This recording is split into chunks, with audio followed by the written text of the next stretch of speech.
want to film this. I promised that I'd buy myself something to eat after this because like I really need incentive to sit down and film this. Mainly because I'm going to be talking about The Goldfinch by Donna Tartt, the winner of the Pulitzer Prize for Fiction in 2014. You know, it's hard to talk not positively about a book that literally has the Pulitzer name behind it. I already know that because I'm a young woman, some people might discredit my taste and think, oh, you're just not sophisticated or educated or worldly enough to appreciate this book, which, you know, frankly, I'm gonna push back on. I have read a lot of stories in my life, and I think I know how to recognize good storytelling. And if we want to talk about the Pulitzer specifically, I have read Anthony Doerr and Jhumpa Lahiri, who've also been awarded the Pulitzer in the past, and I've really enjoyed their work. I'm gonna say it's just a matter of taste, and this is so supremely not my taste. Let's talk about The Goldfinch. I bought this book on a family trip to London. We went into Blackwell, apparently. So I want to say it's been like 6 years since I bought this book, and I just never read it. But lately, over the past couple of weeks, I've been trying to teach myself to crochet. And while I'm crocheting, I want to listen to something and I want to feel like I'm being productive. So I've started to check out audiobooks from the library. For reference, I crocheted my very first top listening to Yes Please by Amy Poehler, which was only a 7-hour audiobook. Listening to the Goldfinch audiobook, which is 32 hours long, I crocheted this top and this top and this top and this top. I went through a lot of yarn listening to this book. And honestly, the only thing that really motivated me to finish listening to it is that it was due back at the library and I didn't want to have to put another hold on it. Because although I have the physical copy of this, I knew I would never physically read this unless someone was reading it out loud to me. I normally don't enjoy audiobooks that much. If it's a book I'm really enjoying reading, I want to read it for myself. But that's for a book that I enjoy reading. For a book that I don't enjoy reading, I am so glad that audiobooks exist because other people are doing the labor for me. I'm looking at the back of this and reading like the blurbs. A gripping page turner. It is not a triumph. I mean, it's a triumph that I finished it. It's like over 700 pages long of text that could have been sifted through 1,000 times more. Astonishing. It's astonishing that people love this so much.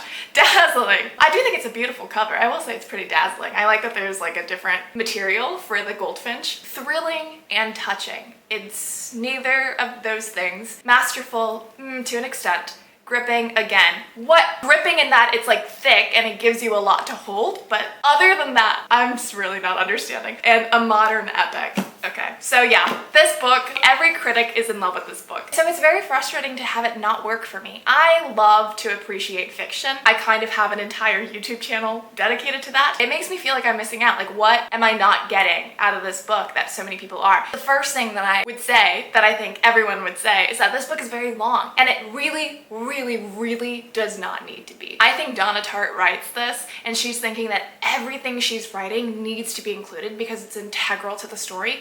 And the fact of the matter is, that's just not the case. You could take out so much of this book and have it read the same way, if not better. I was looking at the Goodreads ratings for this book. What's really interesting is that it does not follow the bell curve at all. It is super skewed to the positive end. So it has more 5-star ratings than any other rating, which is really uncommon on Goodreads. But you know, sometimes what's more indicative of the reader community's response to a book is not the average rating or even the distribution of it, but what the top reviews are. So the top review is unsurprisingly a 5-star read.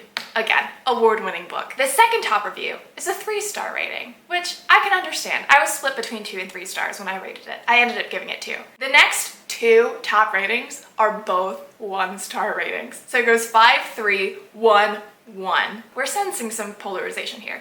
And then the 5th top rating is another 4-star rating. So if you average the top 5 top reviews on Goodreads, you get, I think, a 2.8, which I think is a really accurate rating for this book, honestly. There are some things that are really great, and then there are some things that are just not working. The length, not working. Why did the editors not chop it down more? I'm someone who can really love a long book because a lot of times when it's written well, long books don't feel long. And by the time you're near the end, you don't want it to end because you've enjoyed being in the story for so long. One of my friends, Sunny, I don't know if he got this from the internet or somewhere else, but he once told me, and I thought it was so funny, that reading long books is like Stockholm Syndrome. You finish it and you only read it because you've been in it for so long. It didn't work for me with this book, but it is something I think about. But I really enjoy long books. When it's good, it doesn't feel long. This book is 864 pages, and you feel every page. Very glad that I listened to it on audiobook. If I had read it physically from this book, I would never have finished it. I would have just left it unread on my shelf. The audiobook narrator is really entertaining,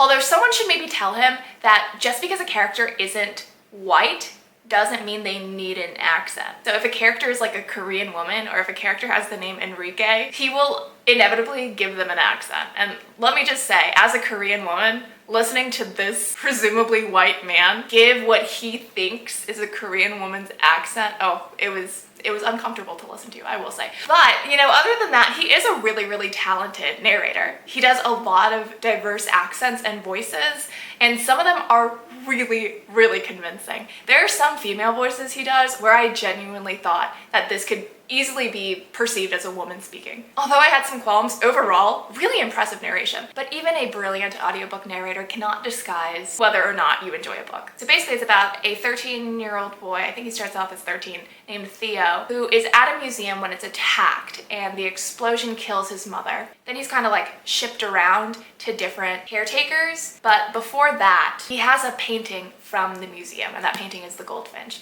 and he keeps it around with him, not really knowing what to do with it. This book is just paced really interestingly, because so much of it, I would say like the first half of it is when he's a young teenager, like 13 to 15, and then we randomly skip forward to his adulthood, and the fact that those chunks are even doesn't feel correct. There's something very wonky about the pacing. The very first part of it, when he's spending time with his mother, and you get to see that relationship before his mother dies in the explosion, I was pretty enthralled. I was like, oh, I'm excited to read the rest of the book, but then it just went downhill. I think what's really strange to me is that Theo Decker is a boy of such sympathetic circumstances, right? He loses his mother. He basically has no one to care for or love him. And there are lots of things that would typically make me empathize with a character like him, but he's like the most unfeeling narrator I've ever read. The narrative distance, I think, is such a disadvantage. It's written in first person, but there is such space between the reader and Theo's actual emotions and feelings. And I wish I could just break through it, because then you would feel a little bit more of his character and be more invested in following his story for almost 900 pages,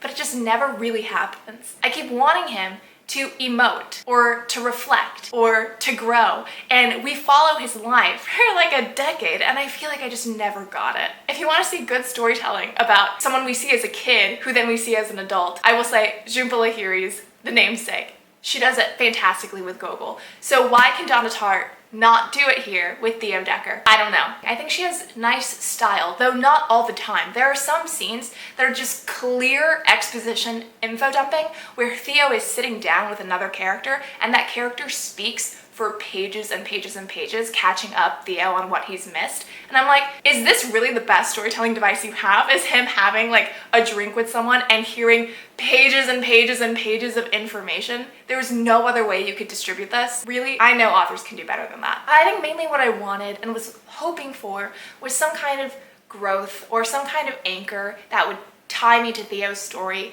and it never appeared. And also, frankly, just speaking in terms of taste, I don't really care about reading about like these high status white people in New York who have dinner parties and donate to museums and do a crazy amount of drugs, have these really convoluted, empty, surface level romantic relationships. Like, I really don't care that much about reading about that stuff, but I will say a good writer makes you care. A good writer makes you care about anything that they write. It's the way that we say, you know, a good singer can sing The Phone Book and we would be enthralled. A good storyteller should be able to write about any kind of situation and make you feel for it. And I was waiting for that to happen because everything says that this is a good story, and for some reason it never clicked for me. The Times called it a masterpiece. Vogue said it was heartrending. Where is this heartrending? Honestly, the best parts of this book, I think, are two characters. Boris, who is a person that Theo meets when he moves to Las Vegas as a 13 or 14-year-old, who then he later reunites with as an adult.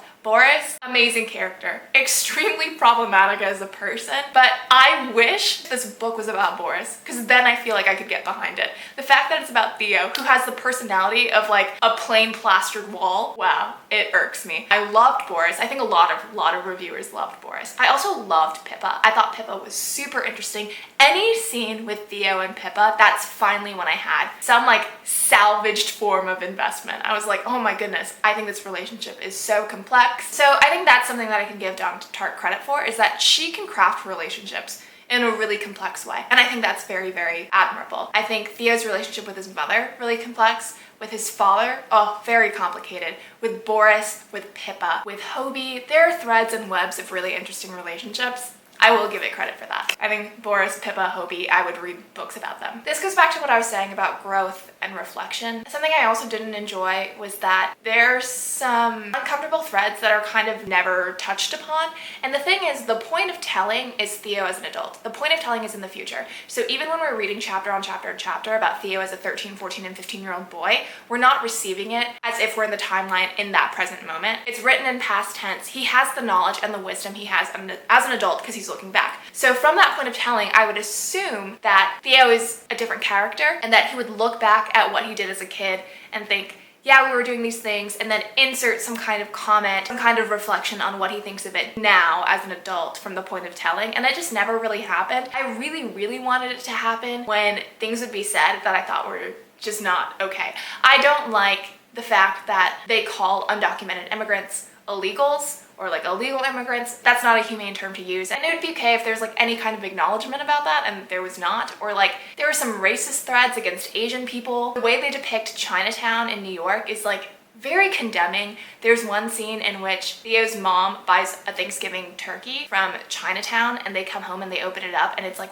rancid meat and they have to toss it out. And it's like, what are you saying when you are depicting a minority part of town where you're purchasing goods and those goods are spoiled? I don't know. What are we saying there? What are we saying that out of this entire story, the only person whose name Theo couldn't remember was the Korean woman who was interrogating him, even though he could remember everybody else's name in that room? Why is it that it was the Korean lady you couldn't remember? Obviously, my identity and my position in life puts a lens on what I read and how I interpret it. So I picked up on these things in a way that maybe no other reader did. But they bothered me, and it bothered me that they were never acknowledged. This is a book, I think, primarily for people who love to read about white people doing white people shenanigans, doing like crimes that they can get away with, having, you know, alcoholism or drug abuse, just any substance abuse be used as like plot devices or conflict and not ever addressed as like proper illness. I think everything is just spoken about so casually and without any analysis or discussion, and it made me frustrating because you clearly had a lot of space to include it and it wasn't there. I feel like that's all I have to say about the Goldfinch. I didn't enjoy it. It's really not for me. I guess I can see why people enjoy it. There is some great writing here, and again, I think the relationships between certain characters, really rich, really beautifully done, but there's just so much that I would change. It perplexes me, honestly, that this is such a highly acclaimed book. I haven't read the 3-star or the 1-star reviews that are the top reviews on Goodreads, but maybe I'll go back and read them and try to feel validated about myself. I wish I had enjoyed this book more, but frankly, I did not. Maybe the best part about listening to this audiobook was that I crocheted 4 things during the length of it. Those are my thoughts on the Goldfinch. I probably will not try another Donna Tartt novel, even though I know Secret History is supposed to be a lot better. I think I know myself and I know my taste a little bit too much to make the same mistake again. I'm speaking very harshly. I think my harshness has been amplified by the fact that this is so acclaimed. If it were just like an unknown novel, I wouldn't be so frustrated about it, but the fact that it is, in some communities, the best book of 2013 or 2014, that's what's really putting me off balance here. If you read this book, let me know your thoughts on it. If you loved it, that's okay. You're clearly in the majority and you have the power here. Thanks so much for watching. I hope y'all have a fantastic day and happy reading. Bye.